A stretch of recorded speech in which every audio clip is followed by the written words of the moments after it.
Exclusive کو subscribe کریں۔ طارق مسعود exclusive.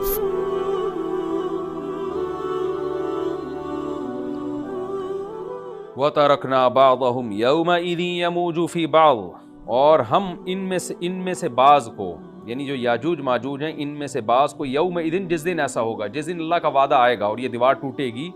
یموج فی بعض، ہم ان کو ایسا کر دیں گے کہ یہ ایک دوسرے میں گھس رہے ہوں گے۔ یہ مضمون احادیث میں آیا ہے۔ دیکھیں قرآن میں اور احادیث صحیحہ میں جو یاجوج ماجوج اور اس دیوار کا ہمیں ملتا ہے نا، میں صرف اس کو آپ کے سامنے بیان کروں گا، باقی اس بارے میں ڈیٹیل میں آپ جائیں گے تو بہت کچھ آپ کو انٹرنیٹ پہ بھی مل جائے گا، مفسرین کی کتابوں میں بھی مل جائے گا، اور لوگوں کی اپنی اپنی تحقیقات ہیں، اپنے اپنے تبصرے ہیں۔ نہ میں ان تبصروں کو صحیح کہہ رہا ہوں نہ غلط کہہ رہا ہوں، کتابیں بھری ہوئی ہیں، وہ آپ جائیں پڑھیں اس کو، لیکن جتنی بات قرآن سے اور صحیح احادیث سے یاجوج ماجوج کے بارے میں ثابت ہوتی ہے، میں صرف اس کو آپ کے سامنے ابھی پیش کر رہا ہوں۔ پہلا عقیدہ تو یہ ثابت ہوتا ہے کہ یاجوج ماجوج ایک قوم ہے، انسان ہیں، وہ کوئی انسانوں کے علاوہ کوئی الگ مخلوق نہیں ہے، لیکن ہیں بڑے فسادی۔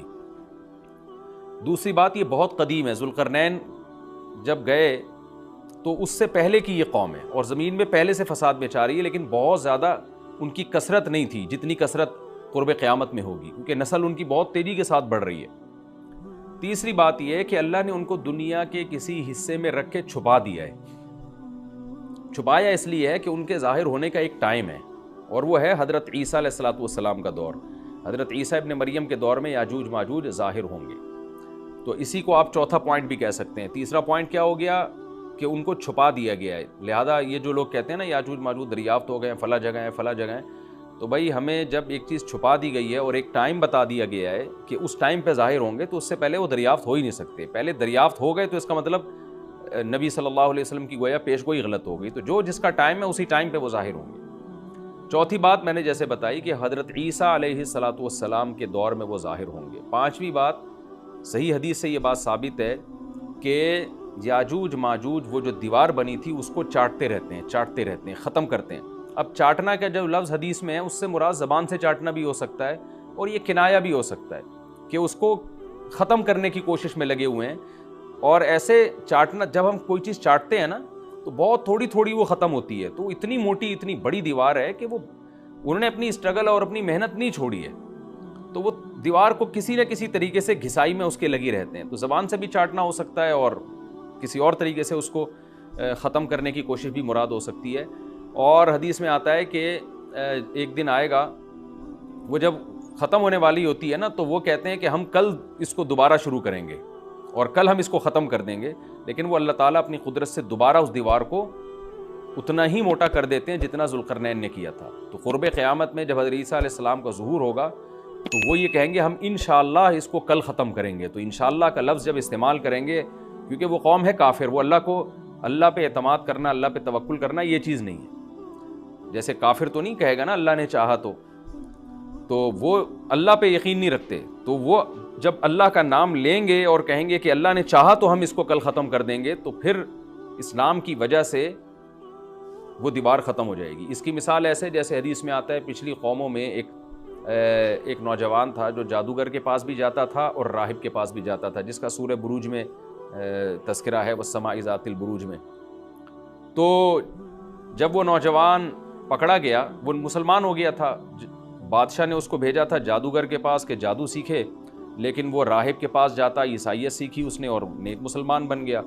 تو بادشاہ نے اس کو قتل کرنے کی حتی الامکان کوشش کی، مگر وہ قتل نہیں ہو پا رہا تھا۔ بادشاہ نے اس کو پہاڑ پہ بھیجا اپنے سپاہیوں کو لے کے کہ پہاڑ سے لے جا کے اس کو گرا دو، لیکن اللہ نے مدد کی کہ وہ سپاہی گر گئے، یہ بچ گیا۔ بادشاہ نے حکم دیا اس کو سمندر میں لے جا کے غرق کر دو، وہ سارے سپاہی غرق ہو گئے، یہ بچ گیا۔ تو کسی بھی طرح سے اس کی قتل کی کوششیں کامیاب نہیں ہو رہی تھیں، تو اس نے بادشاہ سے کہا کہ تو اگر مجھے قتل کرنا چاہتا ہے نا تو چوک پہ کھڑا کر کے تیر مجھے مار اور کہے کہ بسم اللہ و ربی ھذا الغلام، اس نوجوان کے رب کے نام سے میں اس کو قتل کرتا ہوں، تو اللہ کا نام لے کے مجھے مارے گا تو میں قتل ہو جاؤں گا۔ نوجوان یہ قربانی اس لیے دے رہا تھا کہ بادشاہ جب پوری پبلک کے سامنے اللہ کا نام لے گا تو لوگوں کو یقین آ جائے گا کہ بھئی اللہ کا نام لینے سے تو کام ہو گیا، اور اللہ کا نام لیے بغیر کام نہیں ہو رہا تھا۔ تو جو بادشاہ اللہ کو مانتا نہیں تھا، آج اس کو بھی اللہ کا نام لینا پڑا ہے۔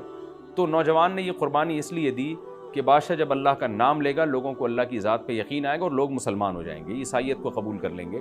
تو اس نوجوان نے یہ قربانی دی اور بادشاہ نے اللہ کا نام لے کے جب تیر مارا ہے تو وہ نوجوان شہید ہو گیا، اور